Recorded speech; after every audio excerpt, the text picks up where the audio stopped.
স্বামী গোপনে দ্বিতীয় বিয়ে করেছেন এমন খবরে চটেছেন বড় স্ত্রী। তাই তো লোকজন দিয়ে ফিল্মি স্টাইলে চ্যাংদোলা করে ছোট স্ত্রীর কাছ থেকে স্বামীকে ছিনিয়ে নেন বড় স্ত্রী। এ যেন সিনেমার দৃশ্যের মতো। স্বামীর ভাগ দেবে না, তাই বাস্তবেই ছোট স্ত্রীকে হারিয়ে যেন সাম্রাজ্য দখল করলো বড় স্ত্রী।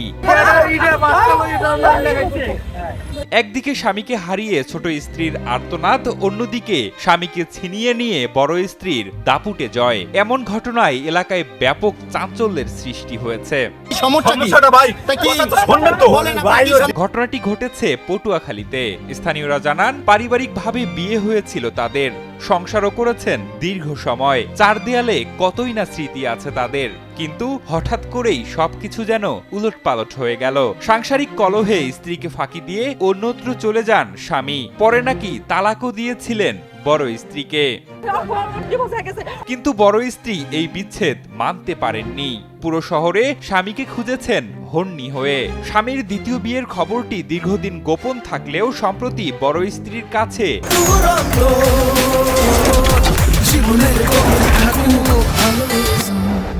সে কথা পৌঁছে যায়। এরপরই ঘটে নাটকীয় ঘটনা। হঠাৎ করেই বড় স্ত্রী কয়েকজন আত্মীয় স্বজন নিয়ে ছোট স্ত্রীর বাসায় হাজির হন। সেখানে উভয় পক্ষের মধ্যে তর্ক বিতর্ক শুরু হয়, যা এক পর্যায়ে হাতাহাতিতে রূপ নেয়। পরিস্থিতি উত্তপ্ত হয়ে উঠলে স্থানীয় লোকজন জড়ো হয়ে পড়েন। চোখের সামনে ঘটে যাওয়া এই ঘটনার এক পর্যায়ে বড় স্ত্রী জোরপূর্বক স্বামীকে অটোত্যাগ করে সঙ্গে নিয়ে চলে যান। স্বামীকে জোর করে টেনে হিঁচড়ে নিয়ে যাওয়ার দৃশ্যগুলো দেখে ছোট স্ত্রী কান্নায় ভেঙে পড়েন এবং বিচার দাবি করেন। ঘটনাটি এলাকায় ব্যাপক চাঞ্চল্যের সৃষ্টি করেছে। অনেকেই এটিকে পারিবারিক বিরোধের চরম বহিঃপ্রকাশ হিসেবে দেখছেন, আবার কেউ কেউ আইনি পদক্ষেপ নেওয়ার পরামর্শও দিচ্ছেন।